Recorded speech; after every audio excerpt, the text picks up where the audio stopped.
విచారణ చేస్తాడు. పిలాతు విచారణ చేసిన తరువాత అక్కడ నుండి యేసు గలిలయవాడని తెలుసుకొని హేరోదు దగ్గరకు పిలాతు ప్రభువుని పంపించిన వాడుగా ఉన్నాడు. ప్రభువు హేరోదు దగ్గరకు వెళ్ళాడు. హేరోదు ప్రభువుని విచారణ చేసి ప్రభువులో ఏ దోషము ఆయనకు కనబడలేదు గనుక మరలా పిలాతు వద్దకే ఆయనను తిరిగి పంపించిన వాడుగా ఉన్నాడు. పిలాతు న్యాయపీఠము మీద కూర్చుని ఉన్నాడు. తీర్పు తీర్చవలసిన సమయము ఆసన్నమైనది కనుక పిలాతు తీర్పు తీర్చడానికి అక్కడ ఉన్నప్పుడు తన భార్య ద్వారా వర్తమానమును పిలాతు అందుకున్నాడు. అప్పుడు పిలాతు ప్రధాన యాజకులను పెద్దలను చూచి అడుగుచూ ఉన్నాడు, నేను మీకు ఎవరిని విడుదల చేయాలి? పస్కా పండుగలో వారికి ఉన్నటువంటి వాడుక ఏమిటి అంటే ఖైదీలలో ఒక ఖైదీని విడుదల చేయుట వారికి ఉన్నటువంటి ఒక వాడుక. ప్రియమైనటువంటి వారలారా, ఒక ఖైదీని వారు విడుదల చేయాలి కనుక పిలాతు ఎలాగైనా యేసుని విడుదల చేయాలి అని ఆలోచన కలిగిన వాడై పిలాతు ప్రధాన యాజకులను పెద్దలను అడిగాడు, నేను మీకు ఎవరిని విడుదల చేయాలి? పస్కా పండుగలో ఒక ఖైదీని విడుదల చేసుకున్నట మనకి వాడుక గనుక నేను మీకు ఎవరిని విడుదల చేయాలి? బరబ్బనా లేక యూదుల రాజు అనబడే యేసును నేను మీకు విడుదల చేయాలా? ఎవరిని నేను మీకు విడుదల చేయాలి అని పిలాతు అక్కడ ఉన్న ప్రధాన యాజకులని అడిగితే వారన్నారు, మాకు బరబ్బనే విడుదల చేయండి, బరబ్బనే మీరు మాకు విడుదల చేయండి. అయితే అప్పుడు అన్నాడు పిలాతు, మరి ఈ యేసును నేనేమి చేయాలి అంటే అక్కడ ఉన్న వారందరూ అన్నారు, ఆయనను సిలువ వేయము అని కేకలు వేస్తారు. వారు ఆయనను సిలువ వేయము, సిలువ వేయము అని వారు బిగ్గరగా కేకలు వేస్తారు. అప్పుడు పిలాతు అన్నాడు, ఎందుకు ఇతనిలో ఏ కార్యము దుష్కార్యము నాకు కనబడటలేదు, ఎందుకు ఆయనను సిలువ వేయాలి అంటే వారు ఇంకా మరి బిగ్గరగా వారి కేకలు వేస్తూ ఉన్నారు. కనుక పిలాతు చేసేదేమీ లేక అతడు తన చేతులు కడుగుకొని, ఏ రక్తము నా మీదకని నా కుటుంబం మీదకనే రాకుండానుగా కానీ అతడు తన చేతులు శుభ్రము చేసుకుని పిలాతు యేసును సిలువకు అప్పగించి బరబ్బను విడుదల చేయడానికి ఆయన అప్పగించాడు. అయితే అసలు ఎవరు ఈ బరబ్బా? ఎటువంటి వాడు అసలు ఆ బరబ్బా? ఎందుకు యూదులైనటువంటి వారు ప్రభువుని కాదు అని బరబ్బనే వారు విడుదల చేయమన్నారు? అసలు ఆ బరబ్బా ఎటువంటి వాడు? అతనిలో ఉన్నటువంటి లక్షణాలు ఏమిటి? ఎటువంటి వాడు ఆ బరబ్బా?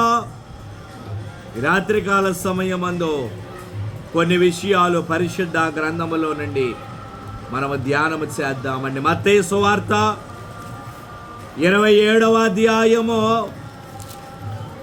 మత్తయి సువార్త 27వ అధ్యాయము 16వ వచనం అండి. ఆ కాలమందు బరబ్బాను ప్రసిద్ధుడైన ఒక ఖైదీ చెరసాలలో ఉండెను. చాలండి. చదువుబడిన లేఖన భాగములో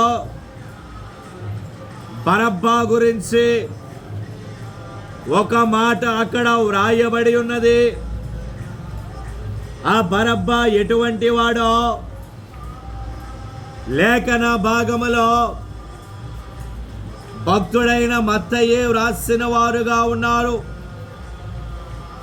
ఎటువంటి వాడు ఆ బరబ్బా అంటే అతడు ప్రసిద్ధుడైన ఖైదీ. ప్రియమైనటువంటి వారలారా, ఖైదీ అనగా పాపాలు చేసేవాడు, నేరములు చేసేవాడు ఖైదీ అంటారు.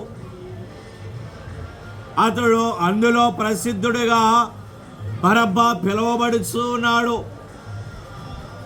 మంచి కార్యాలు చేయుటలో బరబ్బా ప్రసిద్ధుడుగా లేడండి. మంచి పనులు చేసిన వాడిలో బరబ్బా ప్రసిద్ధుడుగా మనకి కనబడుటలేదు. అతడు ప్రసిద్ధుడైన ఖైదీ అని అక్కడ వ్రాయబడి ఉన్నది. ఖైదీ అనగా పాపాలు చేసేవాడు, నేరాలు చేసేవాడు. అతడు ఎన్ని పాపములు చేసి ఉన్నాడో, ఎన్ని నేరములు అతడు చేసి ఉన్నాడో అక్కడ వ్రాయబడి ఉండలేదు. కానీ ప్రసిద్ధుడైన ఖైదీ అని అక్కడ వ్రాయబడి ఉన్నది. కనుక అతడు ఖైదీగా ప్రసిద్ధి చెందినవాడు. పాపాలలో ప్రసిద్ధి, నేరములలో ప్రసిద్ధి చెందినవాడు బరబ్బా అనేవాడే అతగాడు. కానీ యూదులే అంటూ ఉన్నారు, యేసు ప్రభువుని వారు వదిలివేసి, యేసు ప్రభువుని వారు విడిచిపెట్టి, యేసును సిలువకు వారు అప్పగించి మాకు బరబ్బనే విడుదల చేయము అని వారు అంటూ ఉన్నారు.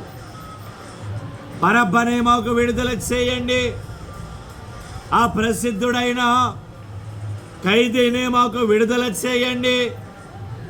అతడు నేరము చేయుటలో ప్రసిద్ధుడు గనుక, అతడు పాపము చేయుటలో ప్రసిద్ధుడు గనుక అతడునే మాకు విడుదల చేయండి అని వారు అంటూ ఉన్నారు. మార్కు సువార్త అండి 3వ అధ్యాయము, మార్కు సువార్త 3వ అధ్యాయము 29వ వచనం అండి.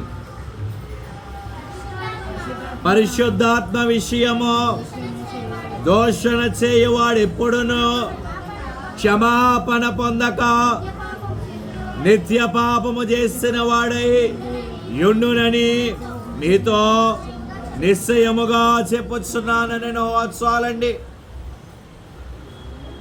ఎవరు ప్రసిద్ధులుగా పాపములు అంటారు అంటే దేవదూషణ, పరిశుద్ధాత్మ విషయము దోషణ చేయవాడు ఎప్పుడునూ కూడా అతడు క్షమాపణ పొందక నిత్య పాపము చేసిన వాడై ఉండును. అతడు నిత్యము పాపము చేసిన వాడిగా అతడు ఉంటాడు. కనుక బరబ్బా ఎటువంటి వాడు అంటే అతడు నిత్యమును పాపము చేసేవాడు, నేరాలు చేసేవాడు. గనుక అతడు ప్రసిద్ధుడైన ఖైదీగా అతడు పిలువబడిన వాడుగా ఉన్నాడు. నిత్యము పాపము చేయు వారి వలె వారు ఉన్నారు. గనుక యూదులైన వారు వారి కన్నులు అంధత్వములో ఉన్నవి గనుక వారు మాకు బరబ్బనే విడుదల చేయండి, యేసును మీరు సిలువ వేయండి అని వారు అక్కడ కేకలు వేయిస్తూ ఉన్నటువంటి వారై ఉన్నారు. బరబ్బా ఎటువంటి వాడు అంటే అతడు ప్రసిద్ధుడైన ఖైదీ. ఖైదీ అనగా నేరాలు చేసేవాడు, పాపాలు చేసేవాడు. ఎటువంటి పాపములు అంటే నిత్యము పాపము చేయవాడు, కొంచెము కూడా పరిశుద్ధత అతనిలో లేదు, నిత్యము పాపము చేసేవాడు. లూకాసు వార్త అండి 7వ అధ్యాయము, లూకాసు వార్త 7వ అధ్యాయము 47వ వచనమండి. ఆమె విస్తారముగా ప్రేమించెను గనుక ఆమె యొక్క విస్తార పాపములు క్షమించబడెను. చాలండి. ఇక రెండవదిగా ఎటువంటి పాపములు అంటే విస్తారమైన పాపములు. మొదటిగా నిత్యము పాపము చేయువారు, అలాగే విస్తారమైన పాపములు చేయువారు. వారు ప్రసిద్ధుడైన ఖైదీగా వారు పిలువబడతారు. కనుక ఈనాడు దేవుని బిడ్డలుగా ఉన్నటువంటి మనము పాపము జోలికి కానీ, పాపపు క్రియలు కానీ, పాపపు అంచులకు కానీ మనము వెళ్ళరాదు.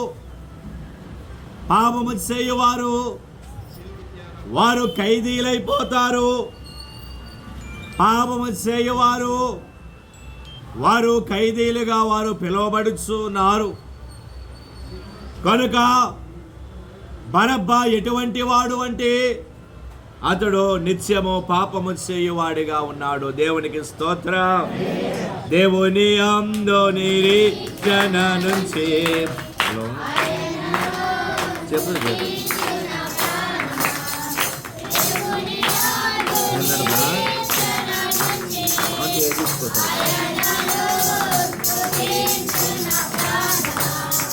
ఏ అపాయము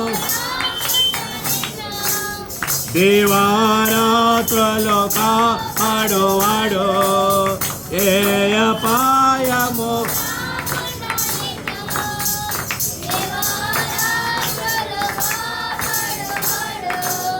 ప్రతిక్షణం పక్షముండు రక్షకుడు,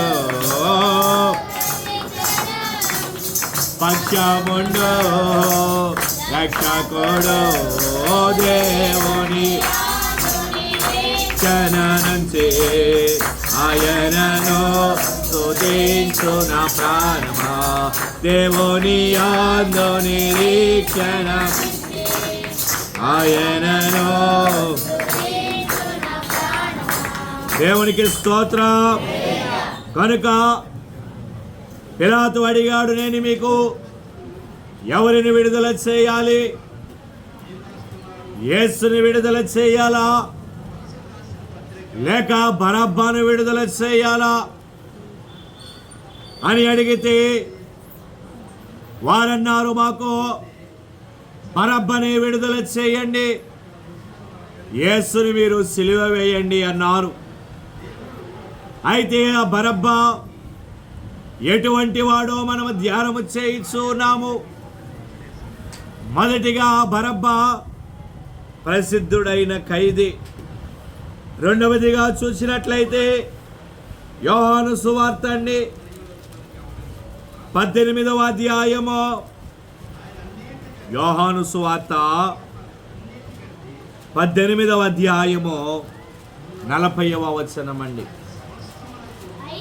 అయితే వారు వీరిని వద్దు బరబ్బను విడుదల చేయమని మరలా కేకలు వేసిరి. ఈ బరబ్బా బందిపోటు దొంగ. చాలండి. చదువుబడిన లేఖన భాగములో బరబ్బా గురించి మరి ఒక మాట అక్కడ వ్రాయబడి ఉన్నది. ఏమిటి అక్కడ వ్రాయబడి ఉన్నటువంటి మాట ఏమిటి అంటే, రెండవదిగా ఈ బరబ్బా ఎటువంటి వాడు అంటే అతడు బందిపోటు దొంగ. ప్రియమైనటువంటి వారు,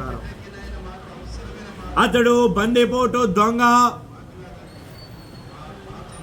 అనేకమైనటువంటి గృహములను దోచుకున్నవాడు ఈ బరబ్బా. ఎందరి గృహాలను అతడు దోచుకొని ఉన్నాడో, మార్గ మధ్యములో ప్రయాణము చేయు వారి దగ్గర నుండి నగలు దోచుకునేవాడు, వారి దగ్గర నుండి డబ్బును దోచుకునేవాడు, ఒక బందిపోటు దొంగగా అతడు ముద్ర వేయబడిన వాడుగా ఉన్నాడు. అతడు అనేకమైనటువంటి దొంగతనాలు చేస్తాడు కనుకనే అతడు చెరసాలలో వేయబడ్డాడు. అనేకమైన దొంగతనములు ప్రజల దగ్గర, వారి గృహాలలోనూ, వారి సంచుల నుండి అనేకమైనటువంటి ధనమును, విస్తారమైనటువంటి ధనమును అతడు దొంగలించి అతడు దొంగతనము చేసిన వాడుగా ఉన్నాడు గనుక అతడు బందిపోటు దొంగగా అతడు ముద్ర వేయబడిన వాడుగా ఉన్నాడు. అయితే యూదులు ఏం చేస్తారు? మాకు ఆ బందిపోటు దొంగయే కావాలి, మాకు యేసు వద్దు, యేసుని మీరు సిలువ వేయండి, ఆ బందిపోటు దొంగను మాకు విడుదల చేయండి అని వారే కేకలు వేస్తూ ఉన్నటువంటి వారై ఉన్నారు. యేసు ఆయన ఎంత మంచివాడు, ఎంత గొప్పవాడు. ఆయన ఏనాడు ఎవరి దగ్గర ₹1 ఆయన తీసుకొనలేదు. కానీ అటువంటి ఆయనను వారు వదిలేసి మాకు బరబ్బను విడుదల చేయండి అని వారు అంటూ ఉన్నారు. అయితే ఈనాటి కాలంలో దొంగలు ఎలాగూ ఉన్నారు అంటే, మత్తయి సువార్త అండి 21వ అధ్యాయము, మత్తయి సువార్త 21వ అధ్యాయము 13వ వచనమండి. నా మందిరము ప్రార్థనా మందిరం అనబడును అని వ్రాయబడి ఉన్నది, అయితే మీరు దానిని దొంగల గుహగా చేసడి వారని చాలండి. ఈనాటి కాలంలో దొంగలు ఎలాగున ఉన్నారు అంటే, వారి దేవాలయమును దొంగల గుహగా ప్రార్థన చేసేటి వారుగా ఉన్నారు. యేసు ప్రభువు దేవాలయమును చూడడానికి వెళ్ళినప్పుడు అక్కడ అనేక మంది వారు క్రయ విక్రయములు వారు చేయించు ఉండగా దేవుడు వారిని అందరినీ వెళ్ళగొట్టి మీరు దానిని దొంగల గుహగా చేస్తారు అని ఆయన వారి మీద కోపపడ్డారు. అయితే ఈనాడు ఎవరు దొంగలుగా పిలువబడుచు ఉన్నారండి? ప్రార్థన చేయకుండా తప్పించుకుంటున్నారు. చూచారు, ప్రార్థన చేయకుండా సాకులు చెప్పి, ప్రార్థన చేయకుండా వారికి సాకులు చెప్పి తప్పించుకుంటున్నారు. చూచారు, మందిరానికి రాకుండా సాకులు చెప్పి వారు తప్పించుకుంటూ ఉన్నారు. చూచారు, వారందరూ దొంగలే అని ప్రభు అంటూ ఉన్నటువంటి వారై ఉన్నారు. మలాకీ గ్రంథము ప్రియులారా 3వ అధ్యాయం అండి. మలాకీ గ్రంథము పాత నిబంధన గ్రంథములో చివరి గ్రంథం అండి. మలాకీ గ్రంథము 3వ అధ్యాయము 8వ వచనం అండి. మానవుడు దేవుని యొద్ద దొంగిలునా? అయితే మీరు నా యొద్ద దొంగిలితిరి. దేని విషయములో? మేము నీ యొద్ద దొంగిలితమని మీరందరూ 10వ భాగమును ప్రతిష్టార్పణలను ఇయక దొంగిలితిరి. చాలండి. ఇక్కడ ప్రభు అంటూ ఉన్నారు, మానవుడు దేవుని దగ్గర దొంగతనము చేయగలడా? కానీ మీరు నా యొద్ద దొంగతనమును చేస్తారు. అయితే అది కూడా మీరందరూ మేము ఏమి దొంగిలించాము అని మీరు అందరూ, అయితే మీరు ఏమి దొంగిలించారు అంటే 10వ భాగమును ప్రతిష్టార్పణములను ఇయ్యక దొంగిలితిరి అని ఆయన అంటున్నారు. కనుక ఈనాడు అనేక మంది దేవునికి ఇవ్వవలసిన అర్పణములను ఇయ్యక వారు దొంగిలిస్తూ ఉన్నటువంటి వారై ఉన్నారు. దేవునికి ఇవ్వవలసిన దేవుని భాగమును దేవునికి ఇయ్యక వారు దొంగతనములు వారు చేస్తూ ఉన్నారు. దశమ భాగమును వారు ఇయ్యక వారి ఖర్చులకు వారు వాడేసుకుంటూ ఉన్నారు. అది ప్రభు అక్కడ అంటూ ఉన్నటువంటి వారై ఉన్నారు. దేవుని దగ్గర ఎవరు దొంగతనము చేయలేరు, కానీ మీరు నా యొద్ద దొంగిలించారు. 10వ భాగమును ఇయ్యక మీరు దొంగతనము చేస్తారు అని ఆయన అంటున్నారు. గనుక రెండవదిగా బరబ్బా ఎటువంటి వాడు అంటే అతడు బందిపోటు దొంగ ప్రియమైనటువంటి వారు. మూడవదిగా చూసినట్లయితే లోకాసు వార్త అండి 23వ అధ్యాయము, లోకాసు వార్త 23వ అధ్యాయము 18వ వచనమండి. వారందరూ వీరిని చంపివేసి మాకు బరబ్బను విడుదల చేయమని ఏకగ్రీవముగా కేకలు వేసిరి. వీడు పట్టణములో జరిగించిన ఒక అల్లరి నిమిత్తమును నరహత్య నిమిత్తమును చెరసాలలో వేయబడిన వాడు. చాలండి. ఇక మూడవదిగా బరబ్బా ఎటువంటి వాడు అంటే అక్కడ వ్రాయబడి ఉన్నది, అతడు నరహత్య నిమిత్తమును చెరసాలలో అతడు వేయబడిన వాడు. కనుక మూడవదిగా బరబ్బా ఎటువంటి వాడు అంటే అతడు హంతకుడు. ప్రియమైనటువంటి వారలారా, దేవునికి స్తోత్రం. బరబ్బా అనబడే అతడు హంతకుడిగా అతడు పిలువబడుచు ఉన్నాడు. నరహత్యలు చేసేవాడు. దొంగతనములు మాత్రమే కాదు కానీ వారి దగ్గర దొంగతనము చేసిన తరువాత వారిని హత్య చేసేవాడు. ఇది చాలా భయంకరమైనటువంటి స్థితి. తోటి మానవుడిని హత్య చేయుట అంటే, మన తోటి మానవుడిని హత్య చేయుట అనగా అది చాలా భయంకరమైనటువంటి పరిస్థితి. బరబ్బా కూడా అటువంటి స్థితిలోనే అతడు ఉన్నాడు. ఎంతో మందిని అతడు హతము చేసిన వాడుగా ఉన్నాడు.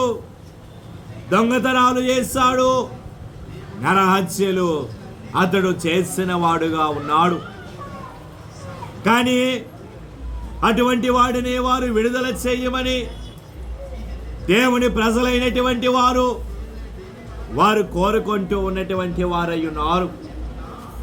అయితే ఆనాడు బరబ్బా నరహత్యలే అతడు చేశాడు. కానీ ఈనాడు అనేక మంది ఆత్మ సంబంధమైనటువంటి హంతకులు కూడా ఈ దినాలలో ఉన్నారు. వారు ఎలాగూ ఉన్నారు అంటే ఆత్మ సంబంధమైనటువంటి హంతకులు ఎవరు అనగా వారి గురించి సొలొమోను చక్కగా చెబుతూ ఉన్నాడు. సామెతల గ్రంథం అండి 12వ అధ్యాయము, సామెతల గ్రంథము 12వ అధ్యాయము 8వ వచనం అండి. 12:18 చదవండి. 12:18 అండి. కత్తిపోటు వంటి మాటలు పలుకువారు కలరు, జ్ఞానుల నాలుక ఆరోగ్యదాయకము. చాలండి. ఇక్కడ చదువుబడిన మాటలను బట్టి హత్య చేసేవారు కత్తులతోనో, గుదియలతోనో, గొడ్డలతోనో, కొడవళ్లతోనో వారు హత్య చేయక్కరలేదు. ఆత్మ సంబంధమైన హంతకులు ఎలాగున వారు ఉంటారు అంటే అక్కడ వ్రాయబడి ఉన్నది, వారు కత్తిపోటు వంటి మాటలు వారు మాట్లాడువారుగా ఉన్నారు. గనుక ఎవరు ఆత్మ సంబంధమైన హంతకులు అంటే కొంతమంది వారు మాటలతోనే హృదయాలను గాయపరిచేవారు ఉంటారు. వారి మాటల ద్వారానే ఇతరుల హృదయాలను వారు గాయపరుస్తూ ఉంటారు.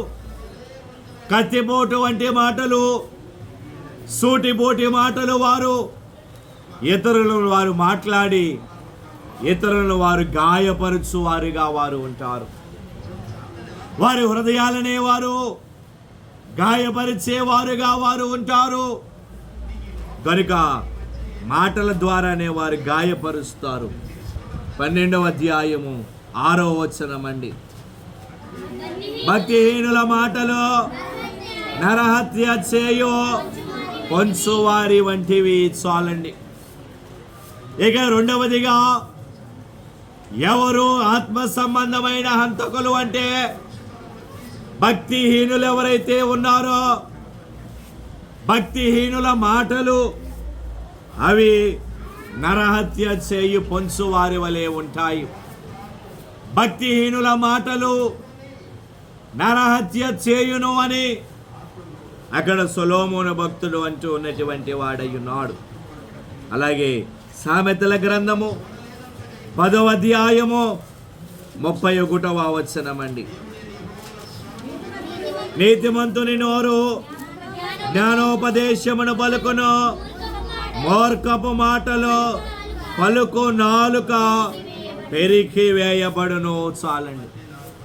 ఇక మూడవదిగా మూర్ఖపు మాటలు మాట్లాడేవారు తెలిసి తెలియక మూర్ఖముగా వారు మాట్లాడతారు.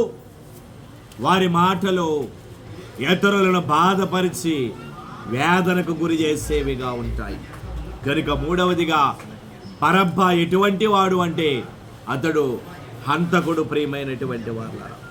నాలుగవదిగా చూసినట్లయితే మార్కు సువార్త అండి 15వ అధ్యాయము, మార్కు సువార్త 15:7 అండి. అధికారులను ఎదిరించి కలహములో నరహత్య చేసిన వారితో కూడా బంధించబడిన బరబ్బాను ఒకడుండెను. చాలండి. ఇక నాలుగవదిగా ఆ బరబ్బా ఎటువంటి వాడు అంటే అక్కడ వ్రాయబడి ఉన్నది, అధికారులను ఎదిరించి కలహములో నరహత్య చేసిన వారితో. కనుక నాలుగవదిగా ఆ బరబ్బా ఎటువంటి వాడు అంటే అతడు కలహప్రియుడు, ప్రియమైనటువంటి వారలారా. కలహప్రియుడు ఈ బరబ్బా అనబడే అతడు కలహములకు వెళ్ళేవాడు. ఎక్కువ కలహాలు, కక్షలు, గొడవలకు ఆ బరబ్బా వెళ్ళేవాడు. ఆ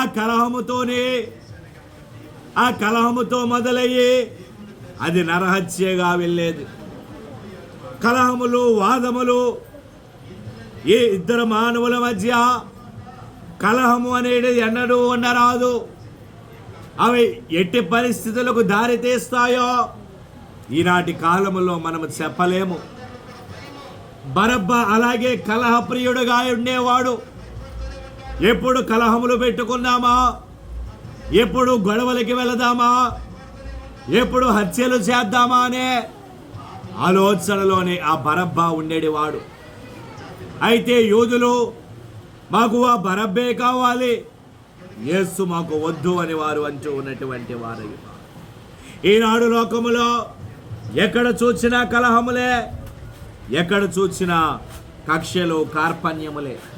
సామెతల గ్రంథం అండి 17వ అధ్యాయము, సామెతల గ్రంథము 17వ అధ్యాయము మొదటి వచనమండి. రుచి అయిన భోజన పదార్థములున్నను కలహముతో కూడి ఉండిన ఇంట నుండి ఉండుట కంటే నెమ్మది కలిగి ఉండి వట్టి రొట్టె ముక్క తినుట మేలు చాలండి. చదువుబడిన లేఖన భాగములో సొలొమోను భక్తుడు చాలా స్పష్టముగా ఆయన మాట్లాడుచూ ఉన్నాడు. రుచిగల భోజ్యములో ఒక గృహములో చాలా రుచిగల భోజ్యాలు ఉన్నవి, అన్నింటినీ సిద్ధపరిచారు. కానీ ఆ ఇంటిలో కలహములు ఉన్న ఎడల ఆ ఇంట భోజనము చేయుట కంటే నెమ్మది కలిగిన ఇంటిలో ఒక రొట్టె ముక్క తినుట మేలు అని అతడు అంటూ ఉన్నాడు. కనుక ఇంటిలో కలహాలు ఎన్నడూ ఉండరాదు. కలహాలు ఉన్న ఇంటిలో మానవునికి ఉండబుద్ధి అవ్వదు. ఎప్పుడు బయటికి వెళ్ళిపోదామా అనుకుంటాడు, కానీ కలహాలు ఉంటే ఇంటికి రావాలని అనిపించదు. కనుక కలహములో ఉండరాదు. 17వ అధ్యాయము 19వ వచనమండి. కలహ ప్రియుడు దుర్మార్గ ప్రియుడు తన వాకిండ్లో ఎత్తు చేయువాడు నాశనము వెదకువాడు చాలండి. ఇక కలహము చేసేవాడు ఎలాగూ ఉంటాడు అంటే దుర్మార్గ ప్రియుడిగా అతడు ఉంటాడు. అతడు ఆలోచనలన్నీ కూడా దుర్మార్గముగానే ఉంటాయి. గనుక కలహ ప్రియులతో కలహవాదుల వలె మనము ఎన్నడూ ఉండరాదు. ఇక 5వదిగా బరబ్బా ఎటువంటి వాడు అంటే మార్కు సువార్త 15వ అధ్యాయము 7వ వచనమండి.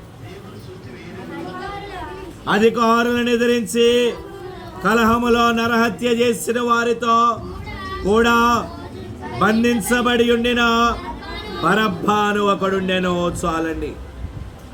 ఇక 5వదిగా ఈ బరబ్బా ఎటువంటి వాడు అంటే అక్కడ వ్రాయబడి ఉన్నది, అతడు అధికారులను ఎదిరించిన వాడు.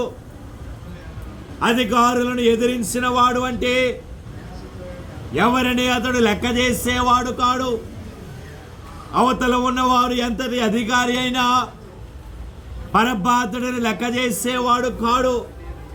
కనుక దానిని బట్టి నేనంటాను, 5వదిగా బరబ్బా ఎటువంటి వాడు అంటే అతడు అహంకారము కలిగిన వాడు, గర్వము కలిగిన వాడు.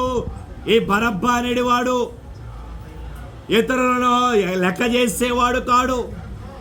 అతడు ఎంతటి అధికారి అయినా గర్వముతో అతడు ముందుకు వెళ్ళిపోయేవాడు. అయితే మానవుడు ఎన్నడూ కూడా గర్వాన్ని కలిగి ఉండరాదు. గర్వము వలన కలిగే నష్టం ఏమిటి అంటే సామెతల గ్రంథం అండి 16వ అధ్యాయము 18వ వచనమండి. నాశనమునకు ముందు గర్వము నడుచును చాలండి. గర్వపడేవారు, గర్వము కలిగేవారు, గర్వము కలిగి ప్రవర్తించేవారు వారు నాశనమునకే వారు వెళుతూ ఉన్నారు. వారికి ముందు నాశనము నడుచును అని సొలొమోను భక్తుడు అంటూ ఉన్నటువంటి వాడై ఉన్నాడు. కనుక ప్రభువు అడిగారు, నేను మీకు ఎవరిని విడుదల చేయాలి, యేసునా లేక బరబ్బనా అని అడిగాడు. వారన్నారు, మాకు బరబ్బనే విడుదల చేయండి అన్నారు. అయితే యేసును నేనేమి చేయాలి అంటే వారన్నారు, సిలువ వేయండి అని వారి కేకలు వేశారు. ఇది ఎవరు ఈ బరబ్బా? 5 విషయాలు నేను మీకు చూపించాను. ఒకడు ప్రసిద్ధుడైన ఖైదీ, 2వదిగా అతడు బందిపోటు దొంగ, 3వదిగా అతడు హంతకుడు, 4వదిగా కలహప్రియుడు, 5వదిగా అహంకారము కలిగిన వాడు. మరి ఈనాడు మనం ఎవరిని కోరుకుంటూ ఉన్నాము? యేసును కోరుకుంటూ ఉన్నామా లేదా బరబ్బాని కోరుకుంటూ ఉన్నామా? ఒకసారి ఆలోచన చేయండి. మనం యేసును కోరుకుని వారి వలె ఉండాలి, కానీ బరబ్బాని కోరుకుని వారి వలె మనము ఉండరాదు. బరబ్బాని కోరుకుంటే మనము నరకానికే మనము వెళ్ళిపోతాం. కనుక దేవునినే కోరుకోనండి, ఆయన సన్నిధిలో ఉండండి, ఆయన ద్వారా వచ్చే దైవ దీవెనలు, దైవాశీర్వాదములు పొందుకొనండి. ప్రభు కృపా దీవెన ఆశీర్వాదములు మీ ఎల్లరికూ తోడయుండును గాక. ఆమేన్. మోకరిందామండి, ఆయన ధ్యానములోనికి వెళదాము ప్రియులారా. అందరము కూడా మోకరిందాం. బాసిల్లెను సిలువలో పాపక్షమా, యేసు ప్రభుని దివ్య క్షమా.